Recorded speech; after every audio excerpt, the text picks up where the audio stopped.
Hey, bienvenue dans ton Yann et Frank. Aujourd'hui, François Legault. Il n'est pas populaire, mais je veux dire, il y a des limites à ne pas être populaire quand même. Je veux dire, tu peux pas être pire que Justin Trudeau. Et oui.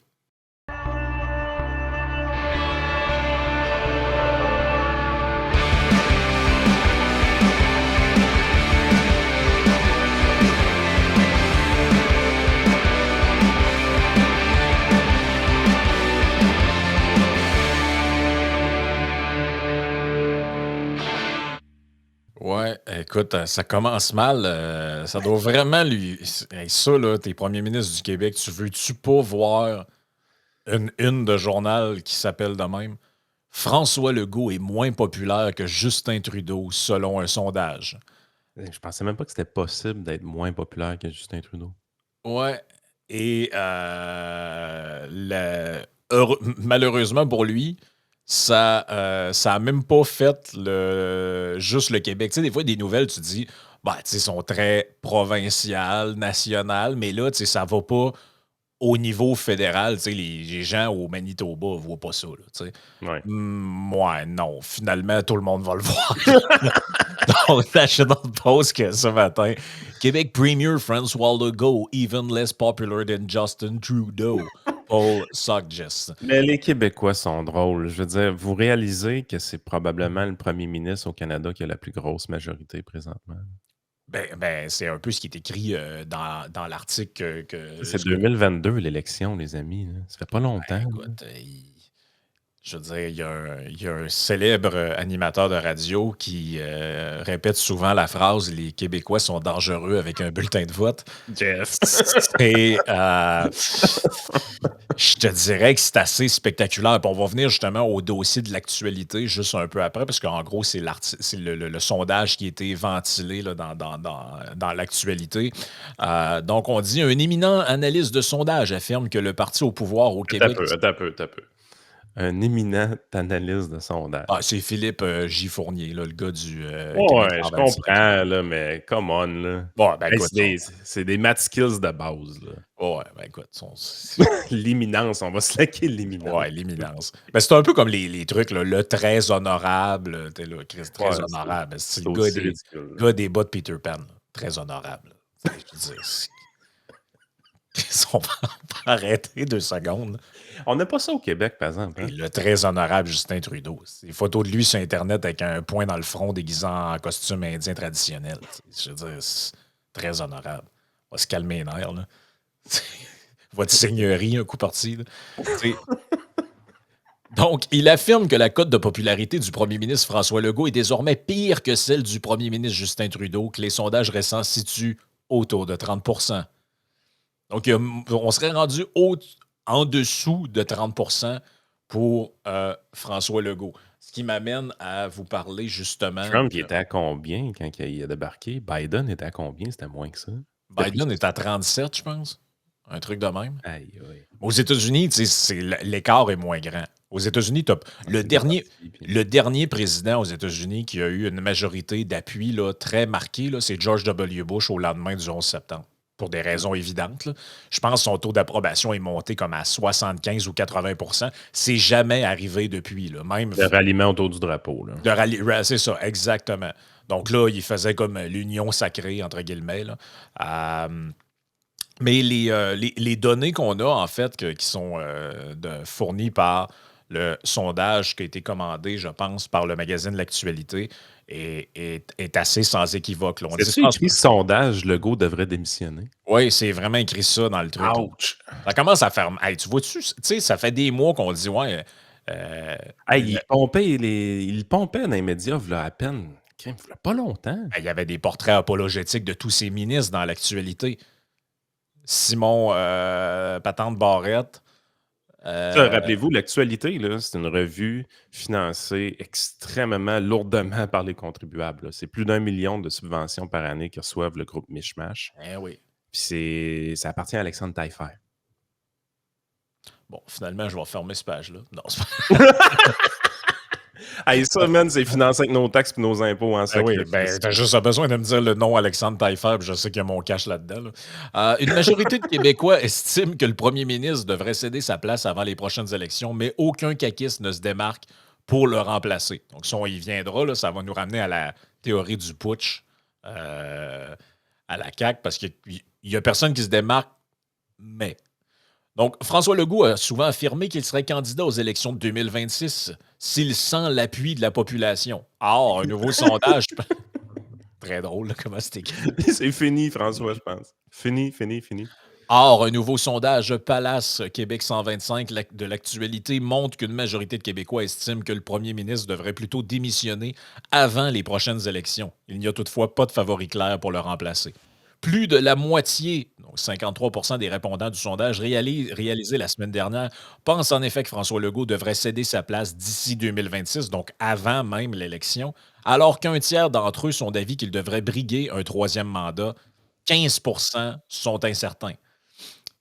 Donc, mais ça, c'est assez capoté parce que si vous allez sur, je vais vous parler des résultats qu'on voit à l'écran dans quelques instants, là, mais si vous allez sur Québec 125 et vous regardez les agrégats de sondage, la CAQ est genre en ce moment à 22. Donc, il y a 22 des gens qui ont l'intention de voter pour la CAQ, mais quand tu demandes aux gens, est-ce qu'ils devraient briguer un troisième mandat, 33 des gens répondent oui. Mais c'est quoi la motivation? Ben, il y en a qui veulent qu'il se représente pour le crisser à la porte. OK, fait que c'est ça. Il y a des gens qui sont tellement genre dans la. Ben, moi, j'étais un peu de même.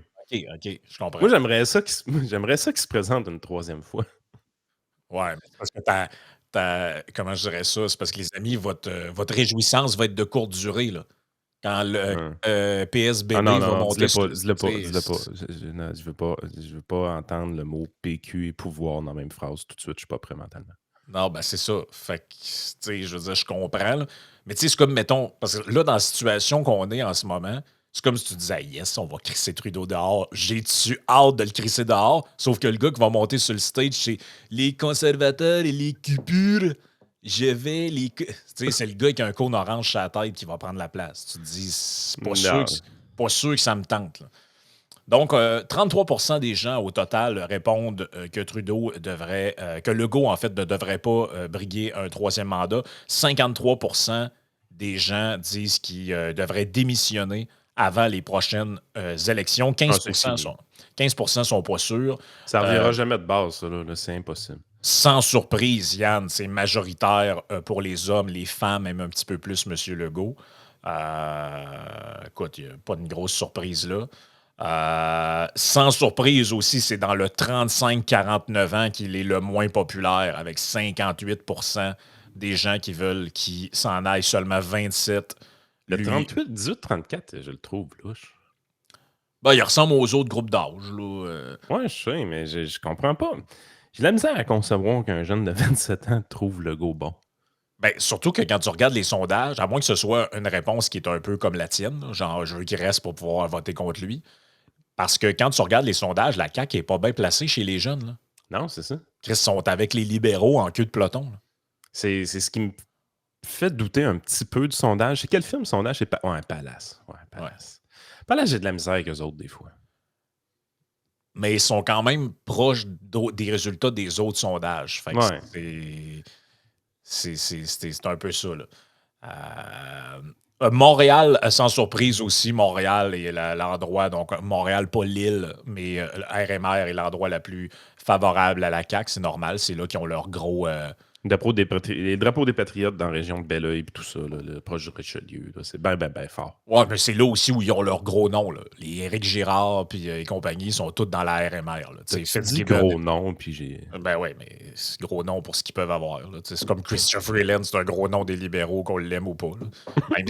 Même s'il a de l'air d'avoir un. On dirait qu'il y a quelqu'un qui a une télécommande avec un piton, puis il pèse dessus, puis. Comme. Je sais pas ce qui. Non, non, mais il y a de quoi, là. Moi, je pense que ça prend une commission d'enquête sur cette femme-là. Il y a quelque chose au niveau de la. Lâche les théories à sniff mon doigt, là, ça marche pas, là. Ouais. Ben, je trouvais que c'était moins. J'y donnais une chance parce que les autres théories sur pourquoi elle shake de la tête de même sont pas super le fun pour elle. Fait que Les franco, non franco, il n'y a pas une grosse différence là-dessus. Sans surprise, c'est dans la région de Québec. C'est pour ça que je te dis le sondage a quand même l'air correct parce que c'est dans Ça la région de... aussi, c'est bizarre. Le non-franco, il me semble. Je le catch pas. Comment qu'un non-francophone peut aimer François Legault? Avec toutes les shit qu'il fait sa langue.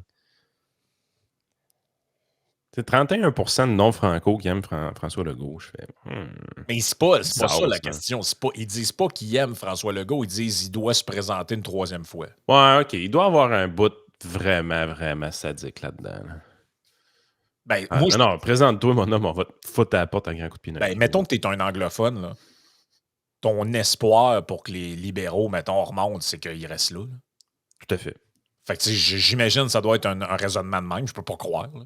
Non, non, c'est ça. C'est- Ça doit être quelque chose comme ça. Les avis sur l'avenir de M. Legault sont généralisés. Aucune tranche démographique ou régionale ne se distingue réellement du lot. Des majorités de répondants de chaque tranche d'âge. Ah ben oui, parce que ça vous surprendra pas que le groupe qui l'aime le plus, c'est quand même les 65 ans et plus. Là. On n'est pas vraiment surpris d'apprendre ça. Parmi une majorité de francophones qui ont appuyé la CAQ et Il François nous Legault, ressemble. oui, il est comme nous autres, il est humble. Régionalement, ce sont les électeurs de la grande région de la capitale nationale qui réclament le départ de François Legault. C'est ce qu'on dit depuis toujours, Yann, la fameuse théorie que Toute part de Québec. tout part toujours de Québec. La vague orange, la montée de la DQ, l'élection de la CAQ, le revival du PQ, même si c'est jamais personne. Je pense que les péquistes doivent être surpris eux-mêmes. Là. Je pense que d'après moi, tu prends une bière avec PSPP et tu te dis, dans tes scénarios les plus fous, t'avais-tu pensé que le PQ allait renaître à Québec? Impossible.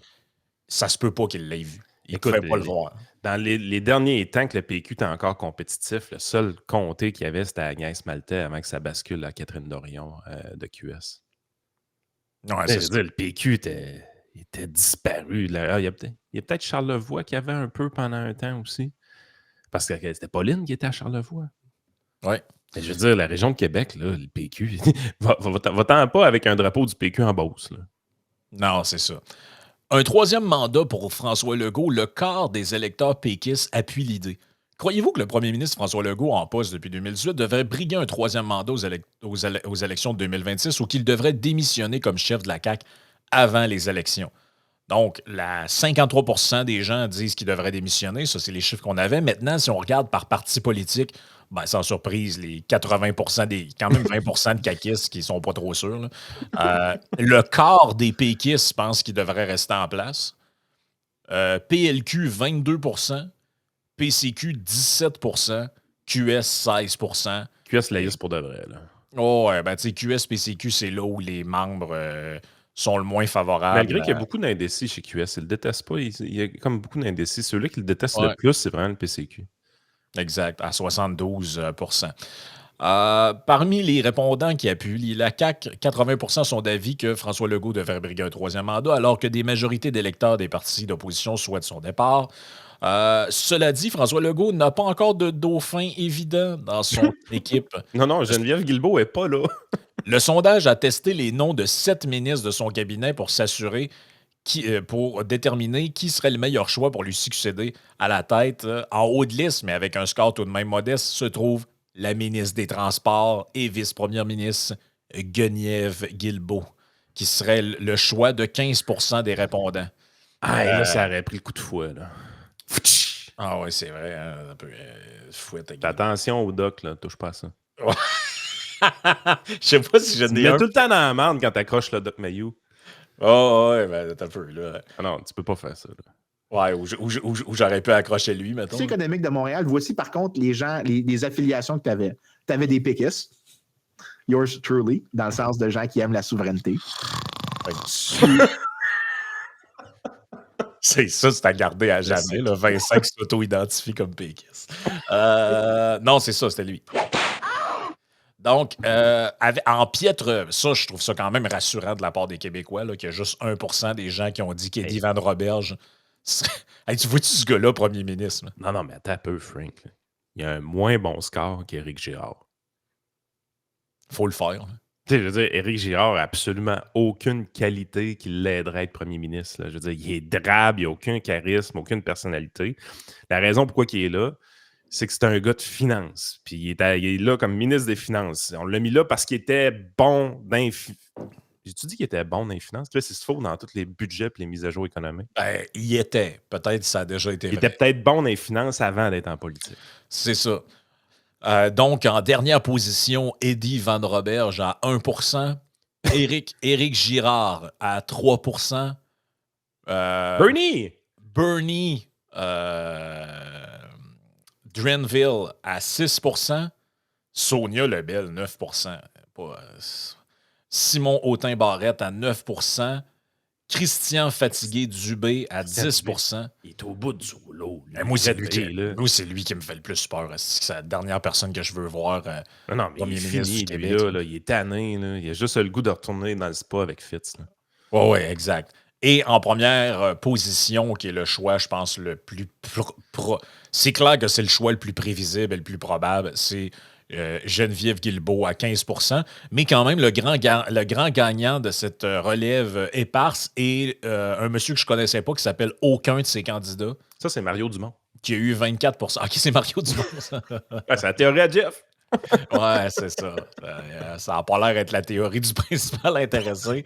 Mais il y a aussi M. Jacques Incertain, qui est à 22% ici. Là. Donc, lui, peut-être qu'il va vouloir se présenter aussi. Mais ça en dit long, pareil, sur cette les conditions gagnantes sont en place pour un putsch. Je veux dire, là, Geneviève, là, elle doit être tannée d'aiguiser ses couteaux. Là, il commence à être temps qu'elle s'en serve. Ouais. Ceci est une figure de style, je tiens à le préciser. Ah oui. Le talon entre les omoplates. Là. Il faut que ça commence. Là. Si on regarde uniquement du côté des électeurs caquistes, Geneviève Guilbeault se démarque davantage. 26% appuie la députée de Louis Hébert contre 16% qui se range derrière Christian Dubé. Donc, évidemment, si tu demandes aux électeurs de la CAQ, même les électeurs du PQ préfèrent Geneviève Guilbeault. Ça, c'est... Je sais pas pourquoi ils mélangent tout le temps PQ et CAQ là-dedans. Je trouve ça... je sais pas, hein, peut-être qu'il y a des liens. Ouais, peut-être un vase communicant. Ouais. T'as-tu l'impression, toi, que Geneviève Guilbeault, elle bouffe PSPP tout cru? Ça va être plus dur qu'avec le manger de crotte de fromage, c'est sûr. Moi, je pense que PSPP est supérieur à François Legault en débat. Là. De toute façon, ils se sont déjà pognés et ils l'ont prouvé. Moi, je pense que Guilbeault a fait 2 bouchées de PSPP et c'est fini. Là. Ouais, c'est une femme qui est assez redoutable, que les gens l'aiment ou pas. Là. Je le sais, qu'elle faisait des conférences en avant des tanks là, pendant la pandémie, puis elle voulait envoyer la police chez vous. Là. J'ai tout compris ça. Faites juste penser à l'aspect politicienne de la chose. Elle est meilleure que François. Là. Ben là, je veux dire, bonjour tout le monde. Avez-vous vu son texte qu'il a publié en fin de semaine sur les tarifs? On aurait dit un gars qui essaie d'expliquer ça à des enfants de 5 ans. OK, il essaie de tout nous expliquer comme si on était des enfants de 5 ans depuis 2020. Moi, ça, je commence à être tanné. Tu sais, les gens disent « Ah, Trump, il est vulgaire, tout ça. » Ouais, mais j'ai jamais... Moi, à la casou, je suis plus capable. Mais moi, j'ai jamais remarqué que Trump parlait aux Américains comme s'il avait 5 ans. Là. Moi, la méthode à la casou, là, ben oui, plus capable. Jocelyne Le Tendre avec la petite marionnette. Là. Non, ça va être correct. Là. Insatisfaction généralisée envers François Legault. Hey, dans Québec RMR, ça monte à 70%. Ça veut dire que Legault, il s'en va à la fruiterie 440 s'acheter un sac de patates, puis il faut qu'il arrive là avec ses gardes du corps. Là. Il va se faire enguirlander, comme la fois que la madame, il y avait... Tu sais, quand vous voyez que le gars fait des bains de foule à des places, puis il va serrer des mains dans les écoles, que les enfants sont là, puis ils veulent faire des câlins, puis tout, vous avez compris que c'est stagé de A à Z. Là. Il y a quasiment 70% des Québécois dans toutes les régions, dans tous les groupes d'âge, qui sont plus capables de le voir en peinture. Pourquoi ils ont voté pour lui en 2022? Ben ça, c'est la grande question que des gens auront à se poser par rapport à... On capotait. Éric Duhem, il n'a pas payé ses taxes. Ça n'a pas d'allure. Éric Duhem n'a pas payé ses taxes. Puis, pourquoi vous avez voté pour Legault? Vous le détestez pour mourir, même pas 2 ans plus tard. Mais ça a commencé bien avant. Hein. Vous n'avez même pas toffé 1 an sans le faire baisser dans les sondages. Ouais, puis tu sais, des ticounes comme... Pas fin de dire ticounes, là. Qu'est-ce que je pourrais dire pour parler de cet individu-là? Des gens du monde culturel, comme Robert Lepage, qui se sont déplacés. Le gars a dit ça en entrevue, bien sérieux. Qui s'est déplacé pour aller voter, parce que lui, il est dans Chauveau. Il est allé voter pour la CAQ, même s'il voulait probablement voter PQ, QS, pour être sûr que Duhem ne soit pas élu. C'est quoi la pertinence d'avoir donné 90 députés à un gouvernement que vous voulez déjà crisser au vidange. Es-tu fier de son député Sylvain Lévesque qui est élu? Oui, c'est ça. Es-tu fier de son député qui fiche le monde selon leur allégeance politique? Puis si tu appelles au bureau de comté pour un problème, puis si ça flash rouge dans le dash parce que tu as voté pour un autre parti, ils répondent pas au téléphone?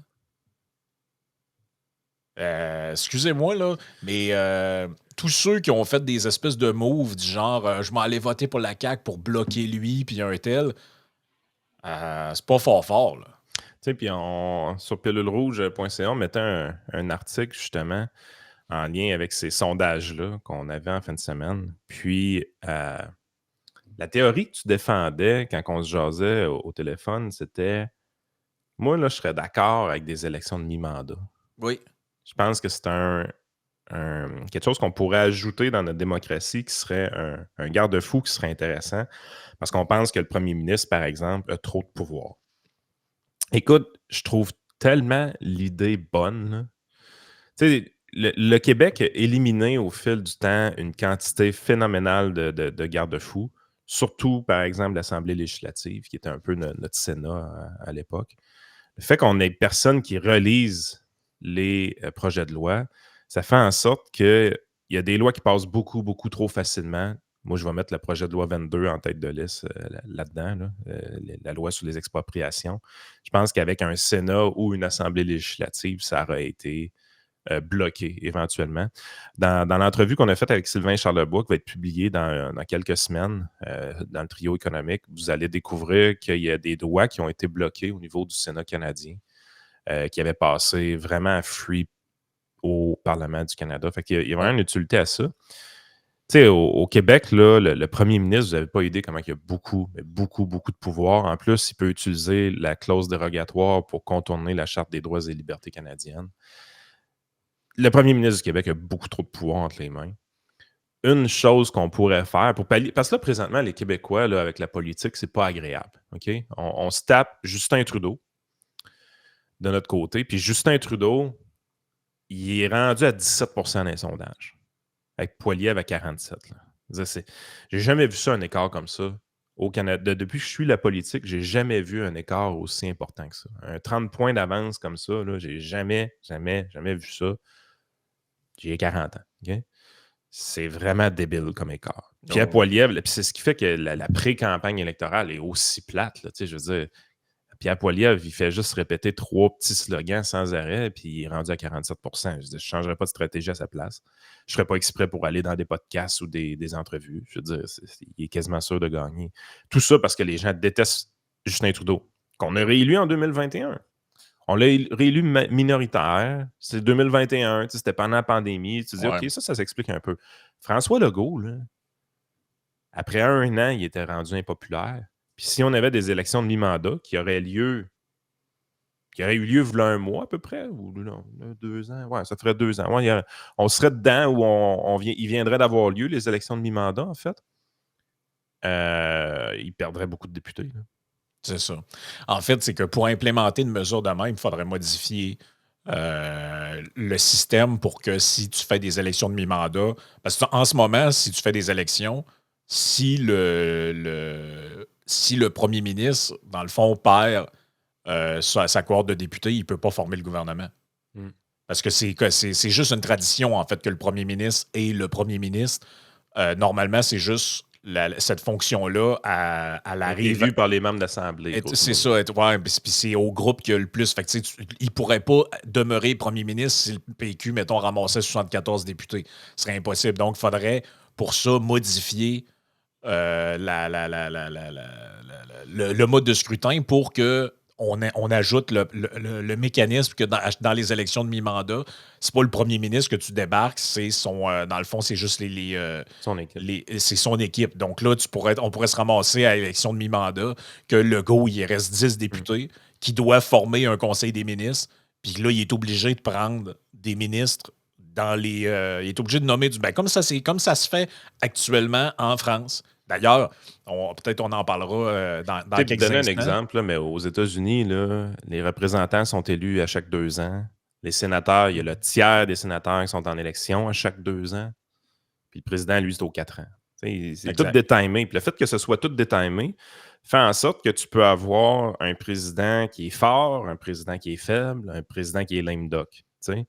Fait que c'est ça le gros avantage. Présentement, on pense que Trump est fort. Pourquoi je dis on pense avec des guillemets, c'est que clairement, les rhinos au Sénat sont prêts à voter contre lui de temps en temps. Il y a quand même des candidatures qui ont été bloquées pour les postes qu'il veut avoir. Fait que l'affaire, c'est qu'il est plus fort qu'il était à la fin de son premier mandat.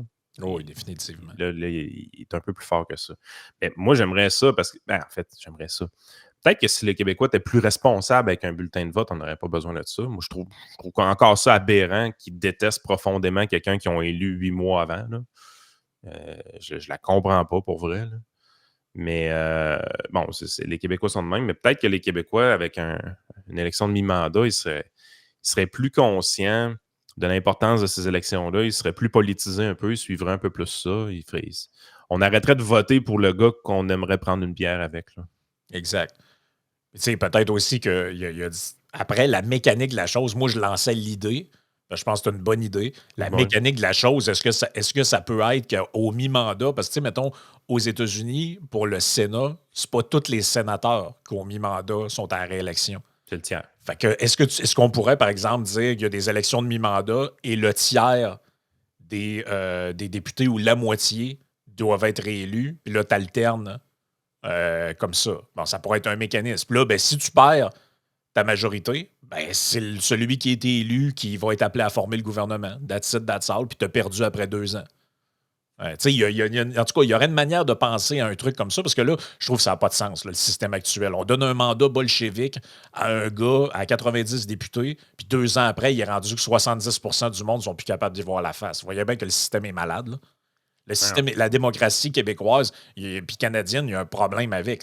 Puis les Canadiens, ça fait 2 élections consécutives qui votent. Le parti qui a le plus de votes, c'est les conservateurs, mais à cause de la répartition de la carte, ça donne le pouvoir minoritaire aux libéraux. Mais en réalité, on se tape un gouvernement majoritaire parce qu'il a acheté le support des autres partis. Il y a quelque chose qui est comme un peu déficient là, dans ce système-là, parce qu'à la base, il n'a pas été pensé pour fonctionner à 6 partis. Non. C'est ça aussi qui est le problème en ce moment. C'est qu'il y a trop de partis politiques pour la manière dont notre système a été conçu. Mentionner quand même, avant de continuer un petit peu sur... puis on reviendra sur Trudeau là, dans quelques instants. Là. Mais merci à Range Brand pour son support. Hier, d'ailleurs, à l'événement avec le prof Caron, il y avait du Range Brand dans la salle. J'ai vu des casquettes, j'ai vu des chandails. Donc, on est bien content que les gens de nos auditeurs, nos amis, nos partenaires utilisent le Range Brand pour garnir leur garde-robe. N'oubliez pas d'utiliser le code promo Yann10 pour avoir votre 10% de rabais. Et on remercie également l'équipe de Steven de Ready for Canada pour toutes les demandes en matière d'immigration. Allez faire un tour sur leur site web. C'est très détaillé, les services qu'ils ont dans toutes les dimensions, travailleurs temporaires, demande de résidence, visa. C'est extrêmement complet. Puis c'est un service clé en main. Fait que si vous pensez que ça peut vous aider, ben contactez-les. Puis ils vont se faire un plaisir de vous prendre en charge. Donc, tu montrais à l'écran, Yann? Ben, l'événement d'hier, quand l'intelligence artificielle rencontre l'humanité, la conférence que Jeff Caron a donnée en direct à Québec après un vol de 40 heures en provenance du Kazakhstan. Je me suis amusé un peu. J'étais dans la salle, évidemment, pour cette soirée-là. Et je me suis amusé avec l'intelligence artificielle. J'ai ouvert mon GPT. J'ai fait le bouton d'enregistrement vocal. J'ai écouté la conférence de cette façon-là. Puis je mettais tout ce qui sortait du vocal, je le mettais en mémoire de GPT. Puis au bout de 25-30 minutes, j'ai dit écris-moi un article pour parler de l'événement. Je donnais une couple d'informations. Il y avait une centaine de personnes dans la salle, la Seine-le-Bourgneuf, blablabla. Pendant que je vous écoutais, l'article est sorti. J'ai été prendre une photo, je l'ai publié sur le site web pendant l'événement. C'est malade. Le pouvoir synthétique de la chose est absolument... le journaliste rapporteur, pas le journaliste chroniqueur, le journaliste rapporteur, va devoir changer son style parce que s'il pensait être capable de tout faire en télétravail, bien assis dans sa maison, vous allez vous faire concurrencer extrêmement facilement avec l'intelligence artificielle. Tu sais, je veux dire, tout ce que tu as besoin de faire, c'est, si, mettons, il y a un politicien qui donne une conférence, tu n'as même plus besoin d'être dans la salle de conférence. On a juste besoin d'ouvrir nos outils, de faire écouter ça. Tu n'es même pas obligé de l'écouter toi-même. Tu le fais écouter par ton intelligence artificielle. Ben oui. Puis le texte va sortir tout seul. Honnêtement, quelqu'un est capable, avec 5 minutes de travail, de faire un article maintenant. Les journalistes rapporteurs à distance sont rendus facilement remplaçables. Là, ça, c'est le point où est-ce qu'on est en 2024. Puis l'intelligence artificielle, moi, je capote comment elle s'améliore vraiment vite. Ben oui. En fait, c'est sa force. Plus tu affines, plus elle s'améliore. Ce que j'ai adoré de votre conférence dans la première partie, c'était le bout arrêter d'avoir peur de l'intelligence artificielle. Premièrement, Jeff, il ouvre le show en disant, écoute, l'intelligence artificielle, premièrement, j'aime pas la terminologie. C'est pas si intelligent que ça. Parce que les gens ont peur que les machines apprennent à prendre le contrôle puis liquident l'humanité à un moment donné en lâchant une nuke sur nous autres. Là. Je veux dire, tous les films un peu catastrophistes qu'on a vus par rapport à ça. Puis le message principal, c'était non, voici c'est quoi l'intelligence. Qu'est-ce qui fait qu'un humain est un humain? Qu'est-ce qui fait qu'un humain est intelligent? Voici sous quel aspect l'intelligence artificielle peut battre l'humain dans la gestion des données, par exemple. Il donnait différents exemples au niveau de l'analyse de mammographie, des trucs comme ça. Mais voici comment l'humain bat l'intelligence artificielle extrêmement facilement. Puis pourquoi l'intelligence artificielle n'est pas vue comme de quoi de dangereux pour bien des gens. Puis si quelqu'un avait une crainte envers l'intelligence artificielle, il écoutait cette conférence-là, ses craintes diminuaient énormément. Puis moi, ce que j'ai remarqué aussi, c'est de plus en plus, tu te rends compte qu'il y en a qui parlent en faveur de l'intelligence artificielle en disant, écoutez, là, vous ne perdrez pas votre job à cause de l'intelligence artificielle. Vous allez perdre votre job à cause d'un humain qui utilise l'intelligence artificielle pendant que vous ne vous en servez pas. Exact. Puis ça, c'est une quote que je vous ai partagée un peu hier. J'ai vu sur un short, puis j'ai fait OK, ouais, that's it. C'est exactement la bonne façon de formuler ça. Puis c'est un peu le message qu'on entendait hier et j'ai vraiment aimé votre conférence, sérieux. C'est un peu c'est un peu on pourrait prendre n'importe quelle métaphore, mais je veux dire, vous avez un bûcheron dans un cas de bûcheron, puis lui, il dit, moi, je coupe à hache puis au ciotte. Puis maintenant, la scie mécanique arrive. Ben, ceux qui sont les early adopters de la scie mécanique, qui savent comment elle marche, puis encore plus celui qui sait comment elle marche, puis qui dit, sais-tu quoi, je vais apprendre comment la réparer un peu sur le fly, tout ça. Lui, il a un avantage sur les autres, puis très rapidement, il va prendre la place de l'autre, parce que lui maîtrise le nouvel outil que l'autre soit refuse de maîtriser ou est incapable de maîtriser. Mais il n'y a pas de raison pour laquelle ça va être différent maintenant. Puis dans la conférence, je parlais d'un article qu'on avait déjà cité dans le podcast. En fait, je pense que c'est dans le trio économique avec Vincent. C'est un article dans le Figaro qui montrait qu'en France, à venir jusqu'à présent, il y a plus d'emplois qui se sont créés par l'intelligence artificielle qu'il y en a qui sont supprimés parce que des gens utilisent ça pour partir, entre autres, leur business, pour offrir des services qu'ils n'offraient pas avant à l'intérieur de leur compagnie. Fait que là, tu peux automatiser des affaires. Tu dis, mais vu que là, c'est rendu les AI, je peux faire ça, je n'ai plus besoin de telle personne. Mais cette personne-là, je l'engage pour ça, on fait grossir la business. Tu sais, c'est des opportunités de croissance. Ce qu'on a fait avec pilulerouge.ca, Frank, c'est malade, là. Je veux dire, je gère 2 entreprises. Une de services financiers, une de médias avec toi. On faisait juste du podcast avant. Les logiciels nous ont permis de faire du podcast extrêmement facilement à partir des années 2017, 2018, 2019. Une plateforme comme Patreon nous a permis de monétiser ça extrêmement facilement sans avoir des coûts de développement incroyables. Tu sais, je veux dire, le chemin de croix que Jeff Fillion a parcouru depuis 2006, on n'a pas eu besoin de le faire grâce à des trucs comme Patreon. C'est hallucinant quand tu penses à ça, là. Mais là, on arrive en 2024 avec l'intelligence artificielle, puis je me rends compte qu'on est capable de produire du contenu de hard news également.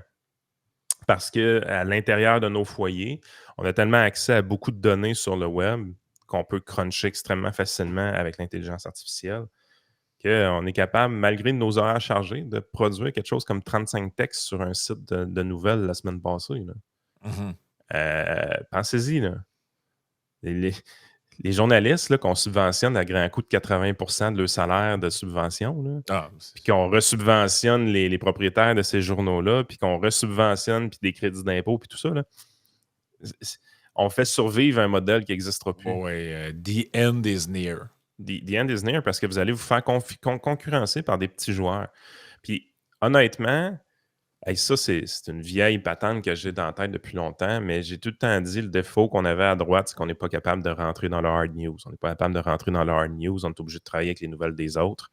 On n'a pas de médias de notre bord. On n'a pas notre Fox News au Québec. Ça a tout le temps fait chier. Puis...